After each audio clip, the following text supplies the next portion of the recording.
사랑 많으신 주님 감사합니다. 주님, 그렇습니다. 우리에게 주신 다른 이름이 없습니다. 구원 얻을 이름은 오직 예수 그리스도의 이름입니다. 우리를 생명을 주시고 소생케 하시고 회복시켜 주시고 죽은 자를 부활시키신 그 이름은 예수의 이름입니다. 하나님, 그 예수의 이름을 우리가 들었고 이제 믿음으로 하나님 살아나는 역사, 하나님 우리 심령 가운데 붙어 일어나게 하여 주시옵소서. 하나님, 이 시간 우리가 의지하는 예수의 이름과 그 보혈의 능력으로 말미암아 죄사함의 은혜가 우리에게 주어졌음을 감사합니다. 하나님, 우리가 믿음으로 예수의 보혈을 붙들고 우리의 죄를 날마다 씻고 거룩해짐을 얻어 하나님과 화목하게 되는 거룩한 예배자로 나갈 수 있도록 주님 이 시간 성령 하나님 우리와 함께하여 주시옵소서. 감사합니다. 예수님의 이름으로 기도합니다. 아멘. 예수 그리스도 안에, 예수님 안에 영생이 있습니다. 예수님 안에 소망이 있고, 예수님 안에만 회복이 있고, 그리스도 예수님 안에만 죽은 자의 부활이 있습니다. 그 어떤 이름으로 죽은 자를 부활시킬 수가 없다는 얘기입니다.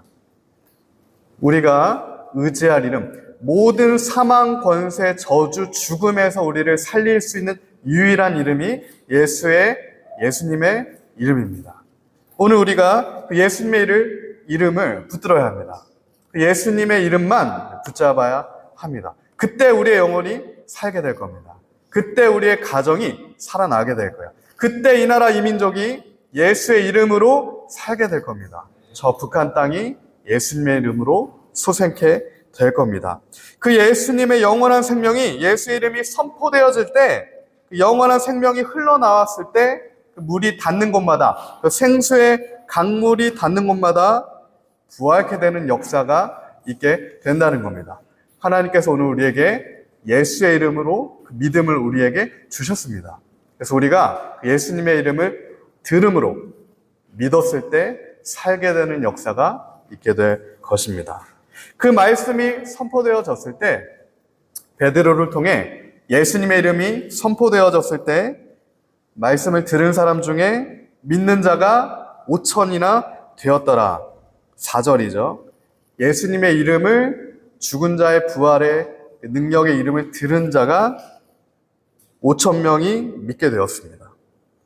듣게 되고 믿게 되는 역사가 일어난 거죠. 성령 하나님의 역사입니다. 듣고 싶다고 들을 수가 없죠. 보고 싶다고 볼 수 없습니다. 말하고 싶어도 벙어리가 되어서 말할 수가 없습니다. 그러나 우리가 예수의 이름이 우리 안에 들어오고 그 이름이 믿어지게 될 때 새로운 역사가 일어납니다. 네 빌딩의 그 역사가 우리 심령에서부터 일어난다는 겁니다. 예수 안에 죽은 자의 부활이 있다고 백성을 가르쳤더라. 오늘 본문 2절의 말씀입니다. 그 동일한 고백이 우리 삶 가운데 있길 소망합니다. 예수님 안에만 죽은 자의 부활이 있다. 복음이죠. 그 복음이 우리 삶에서 예수의 이름이 믿지 않는 자들을 향하여서 이름의 능력이 선포되어지길 소망합니다. 특별히 믿는 자 5천 명이 예수님을 믿게 되었어요. 구원 얻는 자가 5천 명이 하루아침에 생기게 된 겁니다. 어디서 많이 봤던 숫자죠. 5천 명은 한 어린 아이가 예수님께 오병이어를 드려서 5천 명이 살아났던, 5천 명이 떡을 얻게 됐던 사건과 동일한 숫자 5천입니다. 제가 주중에 신대원을 졸업하고 4년 만에 교수님들을 통해서 성경 공부를 다시 하고 있는데 재밌더라고요. 그래서 깨달았습니다. 성경은 끝없이 공부해야 되는구나. 성경은 계속해서 연구해야 되고, 성경은 계속해서 하나님의 은혜를 구하며 우리가 함께 바울이 그러했듯이 숙고하고 날마다 하나님의 말씀을 조명하심을 받아야 된다라고 생각을, 감동이 있었던 이번 주였는데, 4시간 정도 이렇게 성경 학생으로서 또 오랜만에 강의를 들었는데, 이제 특별히 그 교수님, 이번에 오셨던 교수님께서는 목사님들을 가르치는 이제 교수님이세요. 목회자 세미나였는데 한평생 성경 연구만 하셨던 분이고 지금은 이제 후학들에게 가르쳐 주시는 게 성경을 우리가 어떻게 깨달을 거냐. 성경이 읽어지네가 아니라 성경이 어떻게 깨달아질 거냐를 알려주시는 분이시더라고요. 그러면 성경은 어떻게 깨달을 것인가라고 이제 저희한테 전해주실 때, 특별히 이제 구조적인 성경 읽기 방법을 저희한테 말씀해 주셨는데, 성경 읽기 방법에는 크게 두 가지가 있습니다. 첫 번째는 문장, 성경의 메시지 중심적으로 성경을 읽는 방법이 있고요. 히브리적 사고, 히브리적 개념에서는 구조적으로 성경을 보는 방법이 있습니다. 역사의 주관자가 하나님이시기 때문에 하나님께서 역사를 통하여서 성경의 모든 구조를 통하여서도 우리에게 말씀하신다는 겁니다. 그래서 그 메시지와 구조가 만났을 때 우리가 그 안에 하나님의 뜻을 깨달아지는 역사가 성경을 통해, 말씀을 통해 일어날 수 있다는 거죠. 그래서 실례로 예수님께서 요한복음에 기적들을 일으키시죠. 요한복음에 7개의 기적이 나옵니다. 완전수 7. 완전한 기적들이 나오는데 그 중에 7개의 기적 중에서도 가장 핵심적인 기적이 바로 예수님께서 오병이어 5,000명을 살리신 기적이라는 거예요. 히브리적 사고에서는. 이거를 쉽게 얘기하면 히브리적 개념에서는 인클루지오 구조라고 하는데 특별히 샌드위치 구조라고도 합니다. 우리식 사고에서는 서론본론 결론의 답이 있지만 유대인들 히브리적 사고에는 가운데 답이 있어요. 내가 하고자 하는 메시지를 중간에 집어넣습니다. 시작과 끝은 그 중간에 정말 하고자 하는 본질을 다루는 것들이에요. 그렇기 때문에 이 요한복음에 나왔던 7개의 기적 중에 가장 핵심은 예수님이 5,000명, 오병이어 사건이었고 또한 무리를 걸으셨던 사건이었고 성경 66권을 봤을 때 가장 하나님의 뜻을 우리에게 나타내주는 중심 본질이 바로 예수 그리스도인 겁니다. 예수님을 중심으로 창세기와 요한계시록이 있다는 거예요. 오늘 우리에게 예수님 중심으로 성경이 깨달아지는 역사가 있기를 원합니다. 성령이 우리에게 오시면 예수님을 통하여서 하나님이 우리에게 말씀하시는구나 라는 것이 알게 되어질 겁니다. 그 은혜가 저와 우리에게 있기를 소망합니다. 그래서 오늘 사실은 이 사도행전의 5,000명이 살아난 사건도 너무나 핵심적인 사건이에요. 예수님의 이름이 선포되고 예수님이 들려서 믿어졌을 때 성령에 새롭게 되는, 구원을 얻게 되는 역사가 일어나게 되는 것이죠. 로마서 10장 17절은 다음과 같이 말합니다. 그러므로 믿음은 들음에서 나며 들음은 그리스도의 말씀으로 말미암았느니라. 믿음은 들음에서 난다는 겁니다. 믿음은 예수님의 이름에서 난다는 거예요. 그러므로 이 그리스도의 말씀, 곧 하나님의 말씀이 우리 귀에 들리길 예수님의 이름으로 축복합니다. 그때 그리스도를 믿는 진짜 믿음이 우리에게 주어지고 우리의 죽은 영혼이 소생케 될 겁니다. 그리고 우리 주위에도 아직 예수님을 모르는 자, 예수님을 아직 믿지 못하는 자, 그런 분들에게 예수님의 진리, 오직 예수의 이름에 구원이 있다, 죽은 자가 부활케 되는 것은 예수님의 이름에만 있다라는 것이 선포되어졌을 때 들리게 되고 믿어지게 되고 살아나는 역사가 있게 될 거라는 겁니다. 그렇게 예수님의 이름이 선포됐을 때 어떤 일이 일어납니까? 신기한 일이 일어납니다. 너희가 무슨 권세와 누구의 이름으로 도대체 예수의 이름에만 부활의 증거가 있다, 생명이 있다라고 선포하느냐? 반문케 되는 역사가 일어나죠. 예수 안에 있는 영생에 대한 소유권 논쟁이 일어납니다. 어떠한 근거로? 누구의 소유냐? 구원의 생명은. 6절부터 10절입니다. 대제사장 안나스, 가야바, 요한과 알렉산더 및 대제사장의 문중이 다 참여하여 사도들을 가운데 세우고 묻되 너희가 무슨 권세와 누구의 이름으로 이 일을 행하였느냐? 이에 베드로가 성령이 충만하여 이르되 백성의 관리들과 장로들아, 만일 병자에게 행한 착한 일에 대하여 이 사람이 어떻게 구원을 받았느냐고 오늘 우리에게 질문한다면 너희와 모든 이스라엘 백성들은 알라.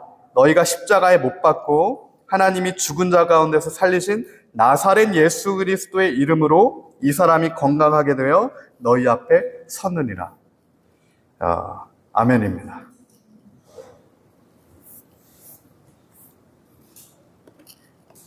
예수님의 이름밖에 없다는 겁니다.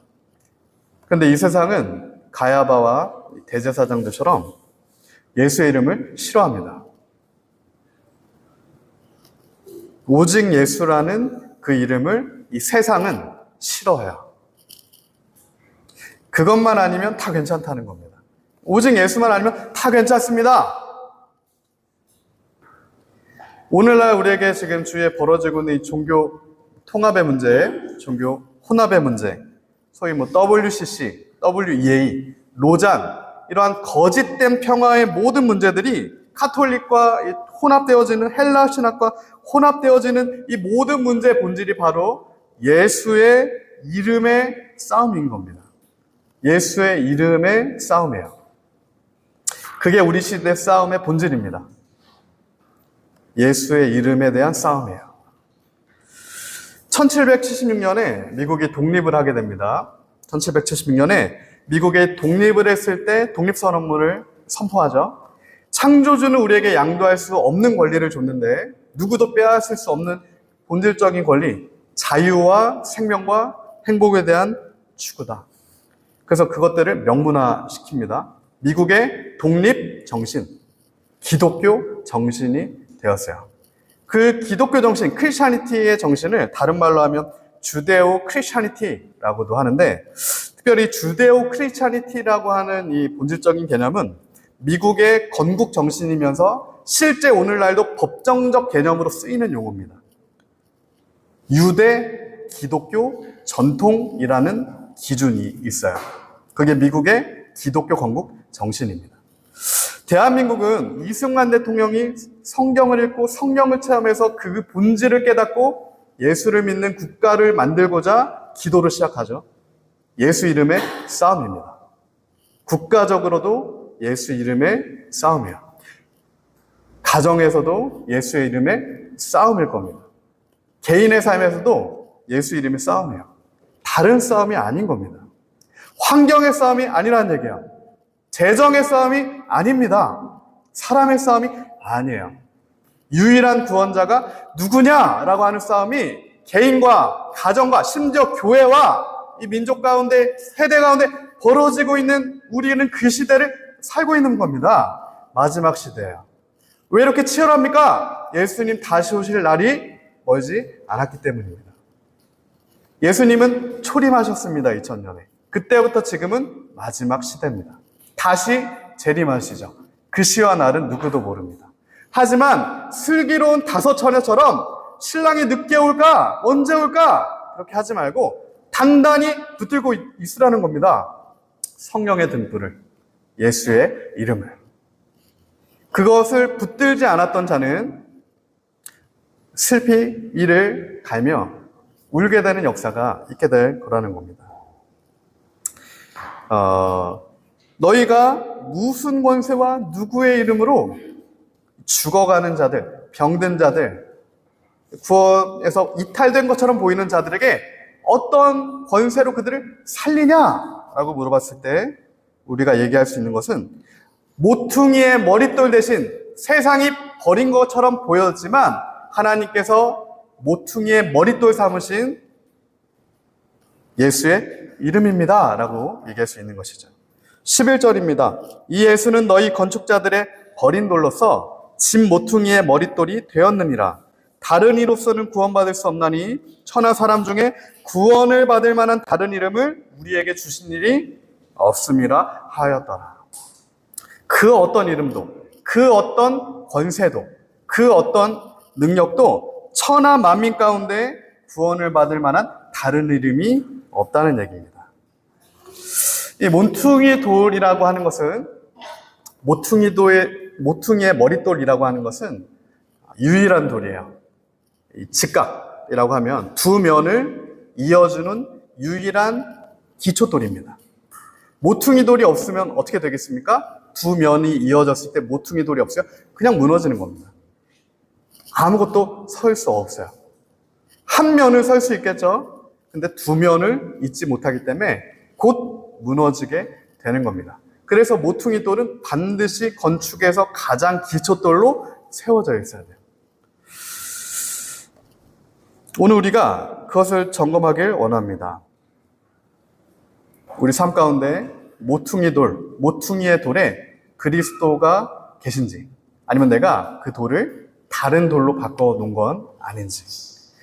하께서 우리 교회를 리빌더 교회로 불러주셨는데, 리빌더 교회는 무엇입니까? 라고 함께 처음에 기도하면서 나아갔을 때, 리빌더 교회는 코너스톤, 모퉁이의 머릿돌 위에, 그리스도 위에 세워진 키스톤이야, 키스톤이라는 감동을 주셨었어요. 이 키스톤은 뭐냐면, 실제 건축에서 모퉁이 돌 위에 건물들이 세워졌을 때, 아치형의 이제 문이 있죠. 아치형의 건축이 있을 때, 중간에 연결하는 돌이 바로 이 키스톤입니다. 이 브릭들을 연결하는 연결돌이 키스톤인데, 이 키스톤이 없으면 브릭들이 연결되지 않아서 그냥 모퉁이 돌 터만 남게 돼요. 그래서 반드시 또한 필요한 돌이 키스톤인데, 이 키스톤이 바로 리빌더구나, 이런 마음을 주셨어요. 우리가 다 그리스도 위에 서서 이제는 수많은 벽돌들을 연결하는 연결돌이 되어야 합니다. 그때 마지막에 건축자의 영광의 돌, 캡스톤, 하나님의 영광의 돌이 선포되어지는 겁니다. 예수의 이름 안에 우리가 성령으로 세워졌을 때 하나님의 영광이 선포되어지는.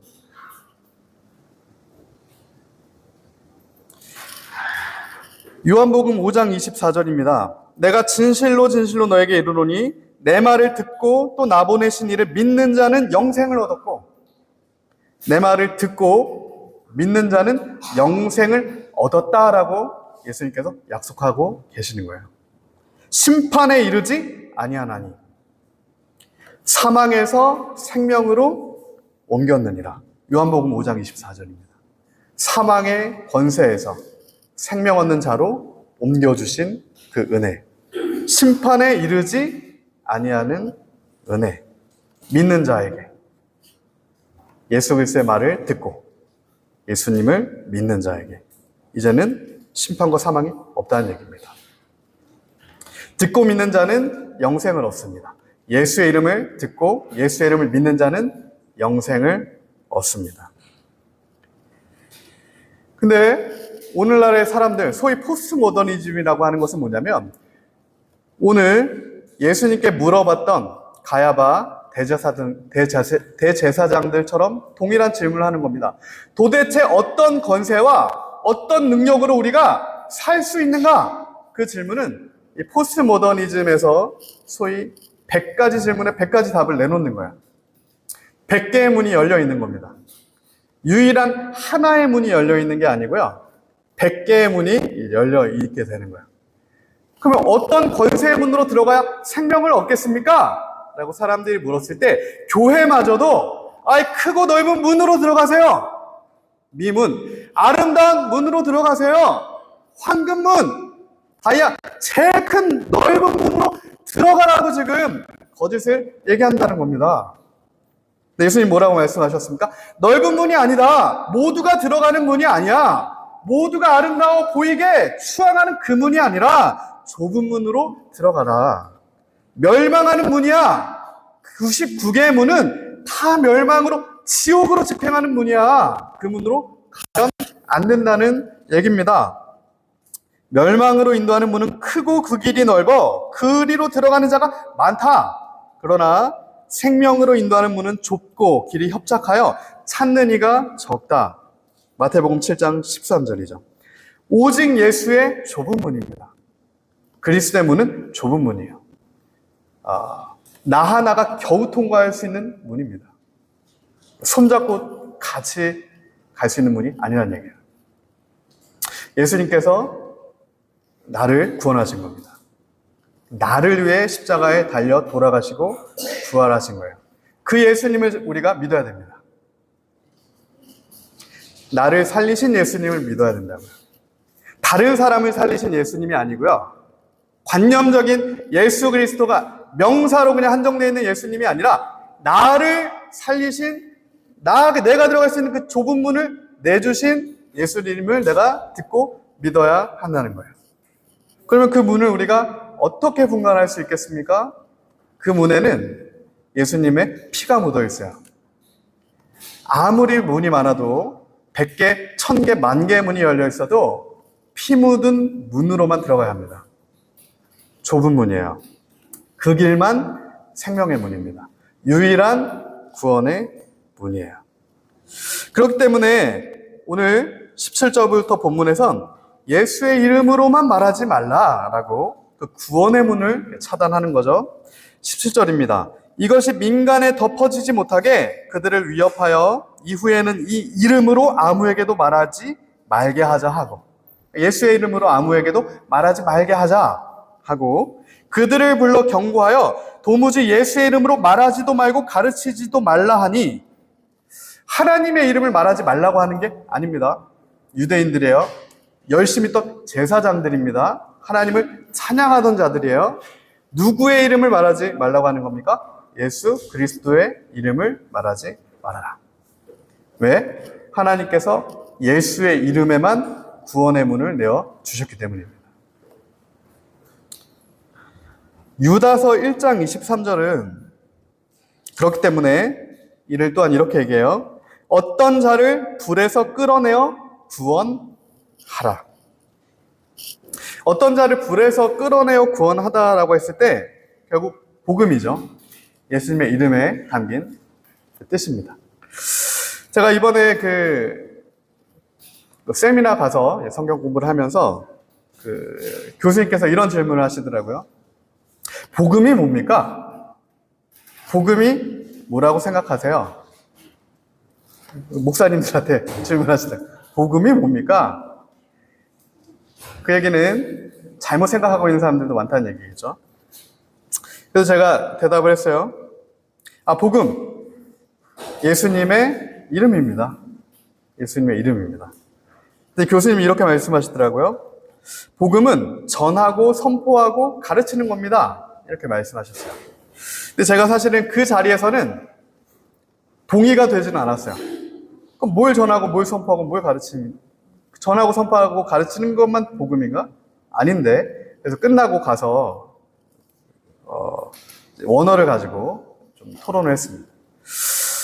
교수님이 말씀하신 것은 복음이 동사로 됐을 때, 복음이 명사가 있고 동사가 있습니다. 복음이 명사가 되면 유한겔리 온이에요. 이거는 명사이기 때문에 예수님의 이름입니다. 예수의 이름 자체가 복음이에요. 근데 이게 동사가 됐을 때 유한겔리 조가 돼요. 그때 가르치고 전하고 선포하는 게 되는 겁니다. 무슨 얘기입니까? 우리 안에 예수 그리스도의 이름이 명사, 그 명사가 동사로 선포되어질 때, 예수의 이름이 오늘 베드로가 선포한 것처럼 선포되어질 때, 그 진리가 예수님이 나에게 듣게 하신 그 믿음으로 말미암아 예수님의 진리가 선포되어질 때 생명의 영역 있게 살아나는 역사가 일어난다는 겁니다. 나만 가지고 있는 게 아니고요. 내가 먼저 예수님의 이름으로 살아났죠. 구원을 얻었습니다. 그러면 그 구원의 능력이 예수의 이름이 동사로서 선포되어지고 전해지고 가르쳐질 때 그 복음이 흥황케 되는 역사. 오늘 5,000명이 지옥으로 끌려가던 자들이, 넓은 문으로 가던 자들이 피 묻은 그 좁은 문으로 들어오게 되는 역사가 일어나는 겁니다. 이 동일한 역사가 하나님 앞에서 우리 삶 가운데 일어나길 소망합니다. 우리는 그렇기 때문에 하나님 앞에서 서야 돼요. 하나님 앞에만 서야 됩니다. 오늘 19절입니다. 베드로와 요한이 대답하여 이르되 하나님 앞에서 너희의 말을 듣는 것이 하나님의 말씀을 듣는 것보다 옳은가 판단하라. 우리는 보고 들은 것을 말하지 아니할 수 없다 하니. 오늘 베드로와 요한이 담대하게 예수님의 이름을 선포할 수 있었던 것, 그 복음을 유한겔리 조, 동사로서 진리를 들어야 하는 자들, 유다서의 말씀처럼 불에서 끄집어내짐을 당해야 할 자, 구원 얻어야 할 자들, 하나님의 선택하심 있는 자들에게 선포되어져야 할 때 우리의 중심이 하나님 앞에서라는 겁니다. 다른 이유가 없다는 얘기예요. 하나님 앞에 서 있기 때문에. 유일한 우리의 동기가 되기를 원합니다. 우리 삶에. 하나님 앞에서. 하나님이 말씀하셨기 때문에. 시편 33편 13절이에요. 여호와께서 하늘에서 굽어보사 모든 인생을 살피시며 한 인생도 벗어날 수 없다는 얘기죠. 곧 그가 거하시는 곳에서 세상의 모든 거민들을 굽어 살피시는도다. 하나님께서 우리를 지금도 주목하고 계시다는 겁니다. 이 하나님 앞에서라고 하는 게 우리가 잘 아는 코람데오입니다. 코람데오. 하나님 앞에서.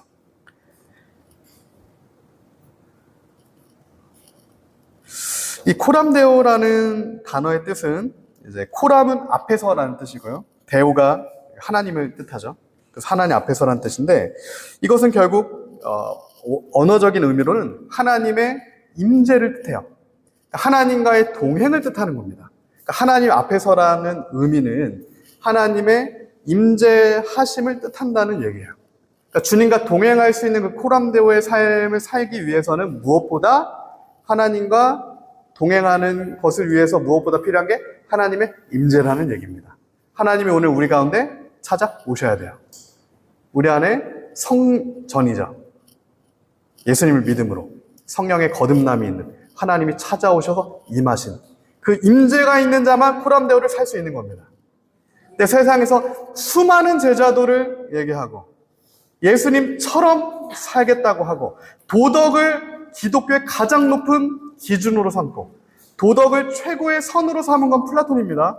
헬라 사상이에요. 기독교는 절대 도덕을 최고의 선으로 삼지 않아요. 하나님 앞에서가 최고의 선입니다. 하나님이 선하다라고 하시는 게 선인 거예요. 하나님이 아말렉을 진멸하라고 했을 때 진멸하는 게 선이라는 얘기입니다. 도덕이 절대 기준이 아니라는 얘기예요. 근데 이 모든 걸 바꿔놓은 것들이 세상에서 얘기하는 것이고 하나님의 임재가 없는 자들이 이 넓은 문을 따라가는 겁니다. 도덕의 문으로 들어가는 자들이 있어요. 좀 허름해 보이죠? 예수님의 피가 없습니다. 율법의 문으로 들어가는 자들이 있어요. 그럴듯해 보이죠? 가장 비슷한 문일 수 있어요. 그래서 사도 바울이 얘기하는 겁니다. 그 문 역시 죽음으로 향하는 문이다. 예수의 이름에 피의 흔적이 없는 좁은 문을 제외하고는 예수님의 피의 흔적이 묻어있는 그 문을 제외하고는 모든 문이 다 멸망으로 들어가는 넓은 문일 뿐이다.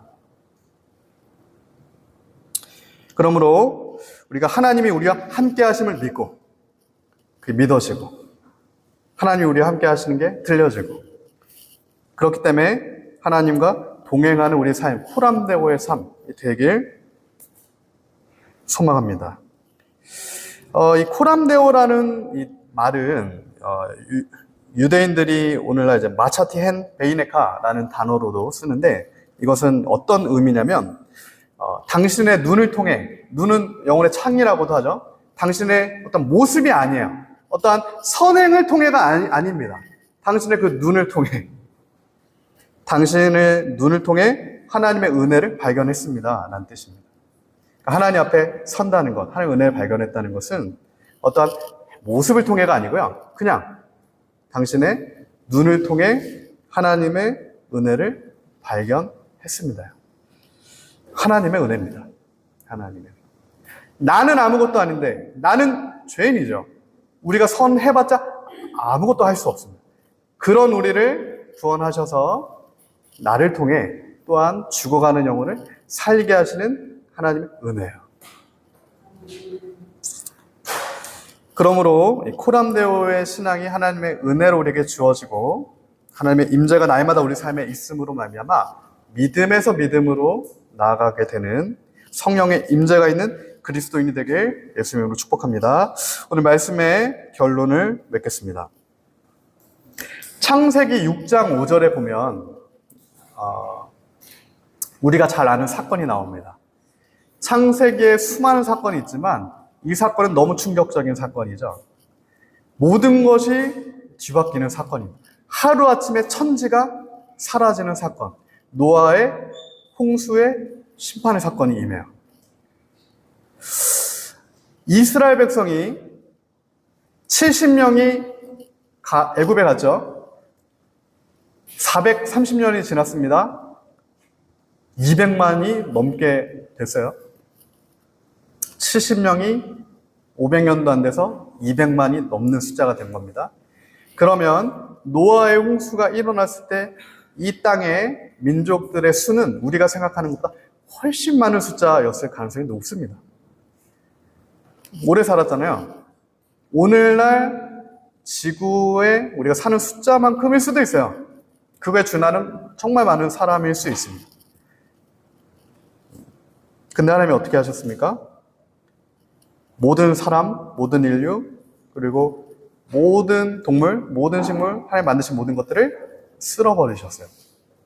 하루아침에. 하나님 만드셨는데 쓸어버리셨다고요.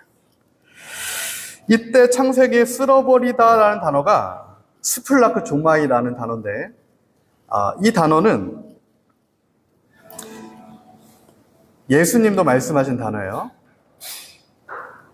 예수님이 불쌍히 여기시다라고 할 때 동일한 단어를 씁니다. 그러니까 세상을 쓸어버리다라는 단어가 예수님이 죽어가는 영혼, 병자를 보고 가슴 아파하시는 동일한 단어라는 뜻이에요. 하나님이 이 세상을 심판하실 때 창자가 꼬여지는 것 같은 슬픔을 입으신 겁니다. 그래서 이 스플라크 조마이는 창자가 꼬여서 쓸어버릴 수밖에 없는 상태예요. 창자가 꼬이면 어떻게 됩니까? 썩죠. 내버려두면 어떻게 돼요? 죽어요. 그래서 더 그걸 볼 수 없어서 하나님께서 그 부분을 쓸어버리신 거라고요. 예수님도 스플라크 조마이, 불쌍히 여기신 거예요. 그래서 그것을 십자가에서 끊어내 주신 겁니다. 예수님이 대신 쓸려 버리신 거예요. 나를 구원하시기 위해서. 그러므로 오늘 마지막인데 21절에 관리들이 백성들 때문에 그들을 어떻게 처벌할지 방법을 찾지 못하고 다시 위협하여 놓아주었더니 이는 모든 사람이 그 된 일을 보고 하나님께 영광을 돌립니다. 하나님이 영광 받으시는 방법은 우리가 착각하면 안 됩니다. 잘 되는 게 아니에요. 왕이 되면 하나님이 영광 받으시는 게 아니라는 얘기입니다. 가장 높은 자리, 가장 넓은 문을 차지한다고 하나님이 영광 받으시지 않는다는 겁니다. 오늘 본문의 증거로 봤을 때는 예수의 이름이 증거되고 예수님을 믿음으로 영혼들이 살게 되고 그런데 그것 때문에 핍박받게 되고 감옥에 갇히게 될 위협이 있었지만 결국 하나님의 도우심과 보호하심으로 말미암아 살게 되는 이 모든 과정이 하나님 앞에 영광이라는 겁니다. 그럼 코란데오의 과정, 우리 모든 전 삶의 과정이 하나님께 영광이 되어지는 그 과정이길 예수님으로 축복합니다. 이제 우리 함께 들은 말씀 생각하며 기도하며 나갑시다.